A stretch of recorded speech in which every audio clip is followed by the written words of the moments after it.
విభూతి రేఖలు ఎందుకు పెట్టుకోవాలి? ఒకప్పుడు హిందూ ధర్మానికి గుర్తుగా మగవాళ్ళు నుదుట గంధాన్ని, మహిళలు కుంకుమ ధరించేవారు. నొసట నామం త్రిపుండరం దిద్దుకునేవాళ్ళు కాదు.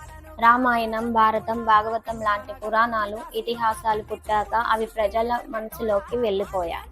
అంతకుముందు త్రిమూర్తులను సైతం నడిపించే శక్తి మరొకటి ఉందని బలంగా నమ్మేవారు.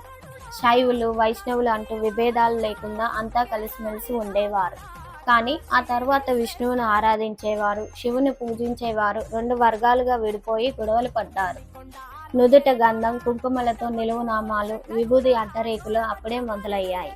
నుదుట 3 విభూది రేఖలను త్రిపుండరం అంటారు. త్రిమూర్తులు అందరికీ ఆరాధ్యులే అంటారు పండితులు. 3 సంఖ్య క్రమసంఖ్యగా భావిస్తారు. 3 గీతల ఉద్దేశం కూడా అదే. ఇలా విభూది నామాధరణం అనేది అపమృత్యు దోషాలను తొలగించి ఆరోగ్యాన్ని కలిగిస్తుందని భక్తులు నమ్ముతారు. ఈ వీడియో మీకు నచ్చితే ఒక లైక్ చేసి మరిన్ని ఇంట్రెస్టింగ్ విషయాలు తెలుసుకోవడానికి కోసం మన ఛానల్ని సబ్స్క్రైబ్ చేసుకోండి.